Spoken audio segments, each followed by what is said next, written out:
નમસ્કાર. ચાલો આજે આપણે પ્રાણીસૃષ્ટિના કેટલાક સૌથી અનોખા અને રસપ્રદ સમુદાયોની દુનિયામાં સફર કરીએ. તૈયાર છો? જરા વિચારો તો, એક છીપ, એક તાર માછલી અને એક કૃમિ. આમ તો જુઓ તો આ ત્રણેય કેટલા અલગ લાગે ખરું ને? એકનું શરીર કઠોર કવચમાં, બીજાનો આકાર તારા જેવો અને ત્રીજું તો એકદમ નરમ અને લાંબુ. પણ જીવવિદ્યાની દુનિયા છે ને, એ આવા જ આશ્ચર્યોથી ભરેલી છે. આ બધામાં એક ઊંડું જોડાણ છે. કોઈ કલ્પના કરી શકે છે કે શું હશે? બસ આ જ સવાલનો જવાબ આપણને લઈ જશે પ્રાણીઓના વર્ગીકરણની એકદમ અદ્ભુત દુનિયામાં. આજે આપણે આવા જ 3 વિશિષ્ટ અપૃષ્ઠવંશી સમુદાયોનો અભ્યાસ કરીશું અને એમની અનોખી રચનાઓને સમજીશું. તો આપણી સફરની શરૂઆત કરીએ છીએ સમુદાય મૃદુકાયથી. અને એમને કોમળ ઇજનેરો નથી કહેતા. આ નામ પાછળનું કારણ છે એમની પોતાના શરીર માટે સુંદર અને મજબૂત કવચ બનાવવાની ગજબની ક્ષમતા. ચાલો ફટાફટ એમના મુખ્ય લક્ષણો પર એક નજર કરી લઈએ. જુઓ, આ પ્રાણીસૃષ્ટિનો બીજો સૌથી મોટો સમુદાય છે. એમની સમસમિતિ દ્વિપાર્શ્વસ્થ છે. એનો મતલબ શું?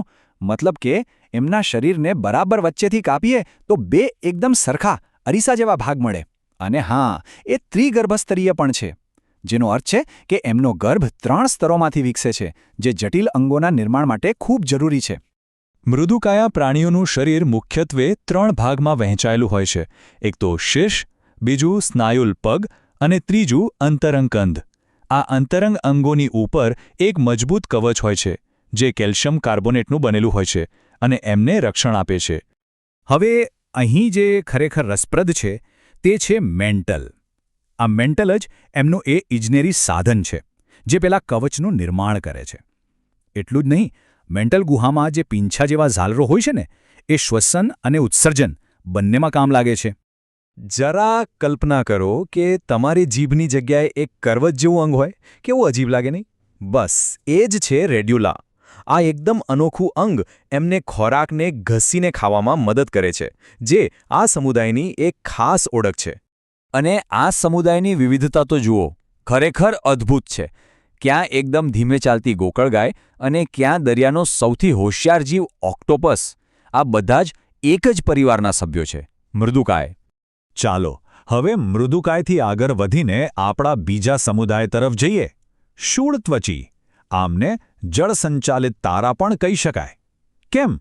કારણ કે આ પ્રાણીઓ પોતાના શરીરમાં પાણીનો ઉપયોગ એક એવી અનોખી રીતે કરે છે, જે જાણીને નવાઈ લાગશે.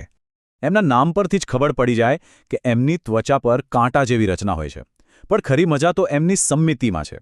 એમના જે બચ્ચા હોય ને, એટલે કે ડિંબ, એ આપણા જેવા જ દ્વિપાર્શ્વસ્થ હોય છે.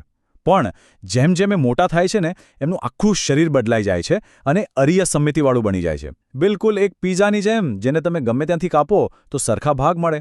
આ એક જબરદસ્ત જૈવિક પરિવર્તન છે. તો આ પ્રાણીઓની અસલી તાકાત શું છે? એમની સુપરપાવર કઈ છે? એ છે એમનું જલવાહક તંત્ર.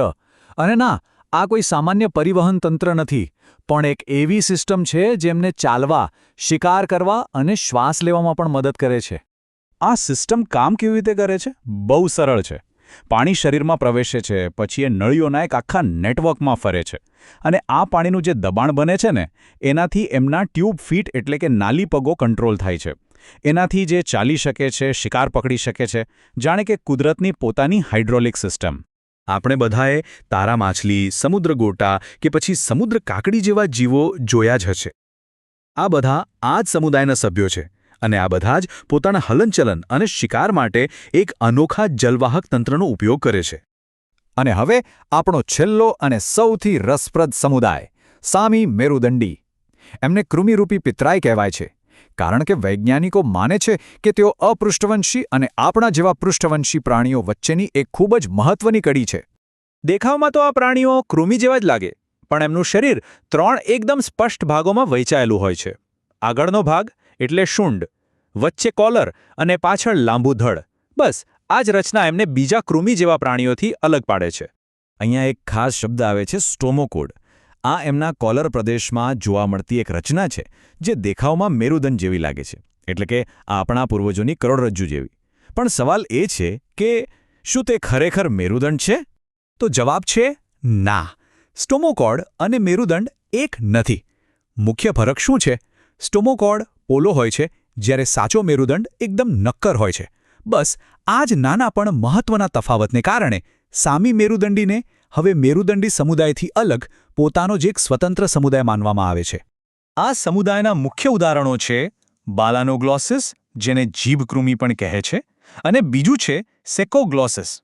તો આપણે 3 ખૂબ જ અલગ પણ એટલા જ રસપ્રદ સમુદાયો વિશે જાણ્યો.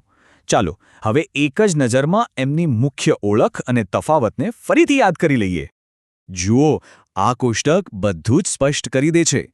મૃદુકાય એટલે મેન્ટલ અને રેડ્યુલા, શૂળત્વચી એટલે એમનું અદ્વિતીય જલવાહક તંત્ર, અને સામી મેરુદંડી એટલે સ્ટોમોકોડ અને પેલી 3 ભાગ્ય શરીર રચના. દરેકે જાણે પોતાની એક અલગ શોધ કરી છે.